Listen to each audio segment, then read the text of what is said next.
Okay, so in the last one we ended off with having created the menu. You should note that up here along this little tab where it says Untitled HTM, the little star is telling you that there's been some changes and you haven't saved it lately. So you should save it often. So Control S for save or file save, so you make sure you don't lose all your work you've done. If I wanted to see how it looks anytime, as long as it's saved, and if you don't happen to have it saved, it'll prompt you. You can click or press F12. So press F12, then it'll bring it up in the default viewer, and this is what you see. So right now you can see the borders between the parts, and if you like that, you're welcome to leave it. You might want to change the background colors of the cells if they happen to be showing bits of white more than you'd like. You can change the background colors in the table properties. Okay, but if I wanted to select the table, then I can make the border 0.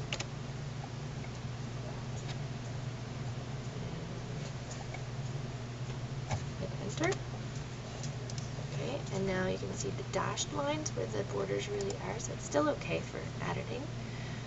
But if we Control S, save, and then look at it again, then it looks a little more streamlined. Now, normally those would lie right against each other, but I think in Internet Explorer for some reason it doesn't. What I tend to do, just to be sure, is if I select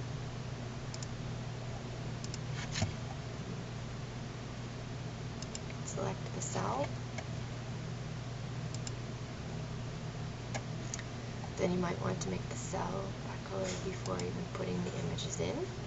It's sometimes a way of making sure that things flow together really well. Okay, so right here we wanted to have a little bit of text, and it says, where is Kish?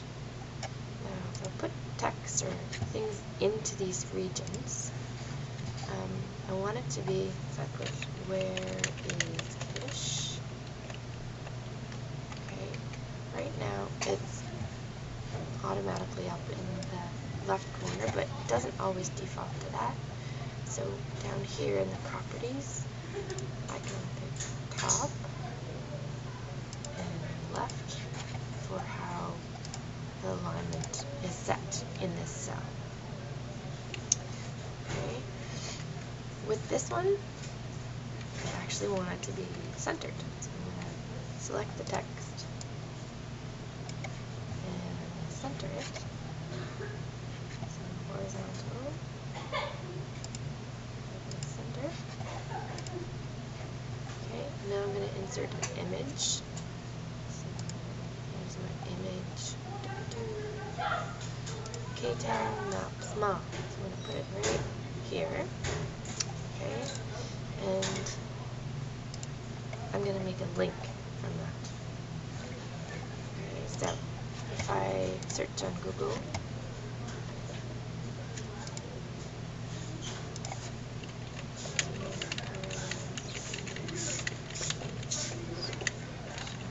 I put it on Google Maps right away. It's kind of silly. Okay.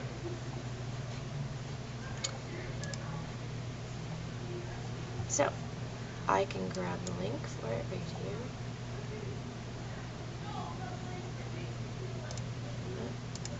19 Victoria Street East. Oh, silly. In the wrong spot. Here it is in. Make sure you get the right address. There you go. Okay, and then you click on this little link and copy what's highlighted and put it into, you could embed it if you wanted to, but we're just going to link it, practice linking. So when I have this image selected, down in the properties menu it reflects the image. So the source is saying what image it is, where your file is found. I put in the link and Control V to paste the link. Okay, then that means when I click on that image, it'll bring me to that address.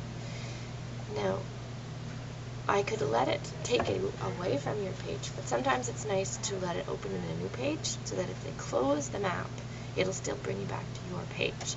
So to do that, you change the target. Target, if I want it to open in a new page, would be blank.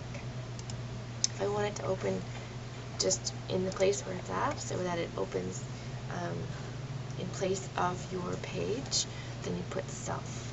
So to blank. Okay. Alright, now I'm going to put a little bit of text in, the contact information. Okay. So 19 Street East.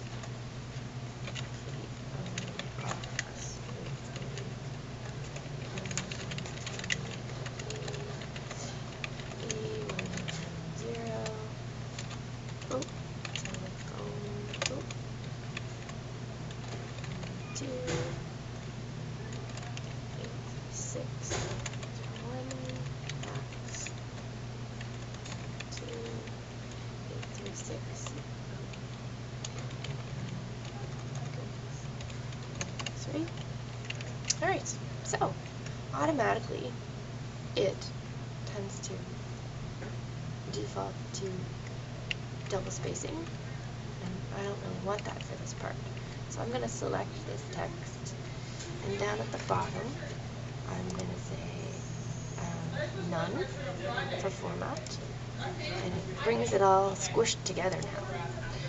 So if I go to east, I want to do split. Okay, so now I can see the HTML code. And the code for making it just go down one line is really simple. Okay, so I make sure I have it where I want the line to break, and it's a break code. So you put open arrow, BR, close arrow. Okay, so I'm in the next spot where I want it to break. Arrow, BR, close arrow. Close arrow.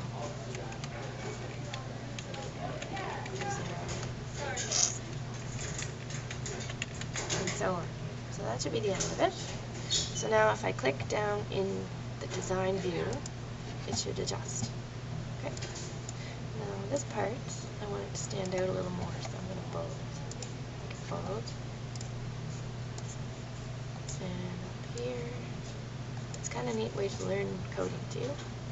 So to make it bold, I click on the bottom, but it's putting in the tags for me right away. So the tag is strong, and then there's a close tag afterwards. So it's kind of a neat way to learn coding too. See what happens, what it takes to make it do those things. Alright, so we've made some changes. I'm going to do back to the design view, and go Control S, and F12. Oh, look at that. Yeah, it's a little far to the left for me. Okay, so I'm gonna drag this over some. Okay, so if I do F12 again, oh, look at that. I didn't save it first. So yes. And then it'll open. Ah, that's better. Yeah, maybe I want that where is Kish down a little more. So I'll just go up here and hit enter, or if I don't want it down that far, I can use the break code again. F12. Oh look, I have to save it first. There, I think I like that a little better. Okay, so once you have your basic page designed, then sometimes people will just copy that page and save it as new names, as long as they're happy with it and they don't think they'll ever make changes to it. Because if they have to make a change to it, then it's a pain to have to go into everyone and make that same change. So some people do it that way, but some people like to make what's called a template, and that basically would take this part, which I don't really care if it changes. Well, actually, I want it to be the same, consistent on all pages, and I'm going to make it a template that I apply to all my pages. Okay? So that's what we're going to do in the next tutorial.